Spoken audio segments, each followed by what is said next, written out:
பல கெட்ட பழக்கங்களை பற்றி நம்ம பேசுகிறோம். குடிப்பழக்கம், சிகரெட் பிடிக்கிறது, இதுக்கு எல்லாத்துக்கும் வந்து நம்ம அடிக்ட் ஆகும், அடிமையாகிறோம் இல்லையா? அதாவது இதெல்லாம் நமக்கு தெரியும் கெட்ட பழக்கங்கன்னு. கெட்ட பழக்கம்னு தெரியாமல் நம்ம டெய்லி அடிக்ட் ஆகிற ஒரு போதைக்கு உள்ளாரோம். அதனால வந்து நிறைய பேர் வாழ்க்கை முடிஞ்சு போகுது, நிம்மதி இல்லாமல் போகுது, சந்தோஷம் இல்லாமல் போகுது, வளர்ச்சி கிடையாது. எப்படி பார்த்தாலும் நிம்மதி இல்லாமல் போகிறதுக்கு ஒரு முக்கிய காரணம் என்ன அடிக்ஷன் தெரியுமா? என்ன கெட்ட பழக்கம் தெரியுமா? வரியிங், வருத்தப்பட்டுட்டே இருக்கிறது. இது நமக்கு கெட்ட பழக்கம் நமக்கு தெரியாதான கெட்ட பழக்கம் நம்ம டெய்லி பண்றது.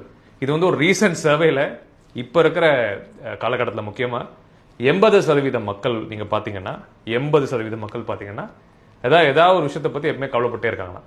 ஸோ ஏன்னா நம்ம பிரெயின் ஆல்வேஸ் வாண்ட்ஸ். இப்போ நம்மகிட்ட ஒரு பழக்கம் இருக்குன்னு வச்சுக்கோங்களேன், அதை நோக்கி தான் நம்ம மூளையும் நம்ம சிந்தனைகளும் வேலை செய்யும். ஸோ நம்ம எந்திரிக்கிறோம், ஏதாவது நீங்களே யோசிச்சு பாருங்க, வாழ்க்கையில் நீங்கள் ரொம்ப நேரம் சந்தோஷமா இருக்கீங்களா, ரொம்ப நேரம் புலம்பிட்டு இருக்கீங்களா, இல்லை ரொம்ப நேரம் வருத்தத்தில் இருக்கீங்களா? முக்கால்வாசி மனுஷங்க நான் பேசினவங்க எல்லாருமே எந்நேரமும் அவங்களுக்கே தெரியாமல் எந்நேரமும் வருத்தத்தில் தான் இருக்காங்க.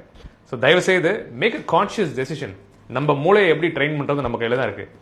நான் என் வாழ்க்கையில் என்ன பண்ணுன்னு சொல்கிறேன் உங்களுக்கு. நானும் ஒரு சாதாரண மனுஷன் தான், எனக்கும் அந்த மாதிரி நெகட்டிவ் தாட்ஸ் வரும், அந்த மாதிரி கவலைப்படுற எண்ணங்கள் வரும். வந்த உடனே என்கிட்ட இருக்கிற ஒரு நல்ல விஷயம் இல்லை என் வாழ்க்கையில் நடந்த ஒரு நல்ல விஷயத்தை பற்றி நான் ரீப்ளேஸ் பண்ணிடுவேன். ஏதாவது ஒரு தாட் இருக்குன்னு வச்சுக்கோங்களேன், கெட்ட என்ன வருதுன்னு வச்சுக்கோங்க, டக்குன்னு என் வாழ்க்கையில் இருக்கிற ஏதாவது ஒரு ப்ளஸ், எனக்கு நான் உயிரோட இருக்கிறதே ஒரு ப்ளஸ். டெய்லி காலையில் எழுந்துச்சுன்னா எனக்கு சொல்லிக்கிறதே வந்து இன்னைக்கு நான் உயிரோட இருக்கேன், இதுக்கு மேலே ஒரு பெரிய கிஃப்ட் வேணும்னு நான் சொல்லிப்பேன். ஸோ இந்த மாதிரி சின்ன சின்ன விஷயங்கள், போட நல்ல துணிமணி இருக்கு, ஏன் போட துணிமணி இருக்குன்றதே வந்து ஒரு பெரிய விஷயம் தான். போட செருப்பு இருக்கு, ஷூ இருக்கு, செல்போன் இருக்கு, சின்ன சின்ன விஷயங்கள்ல சந்தோஷத்தை பார்க்க ஆரம்பிங்க. நீங்க இப்படி நீங்க பண்ணா உங்க பிரெயினோட அந்த பேட்டர்னை நீங்க மாற்ற முடியும்.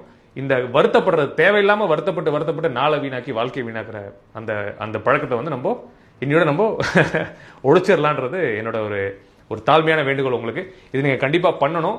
இதை பண்ணாதனால தான் இன்னைக்கு இருக்க இளைஞர்கள் டிப்ரெஷன், கெட்ட பழக்கங்கள் எல்லாத்துக்கும் உள்ளாயிட்டு இருக்காங்க. So let's take a step friends.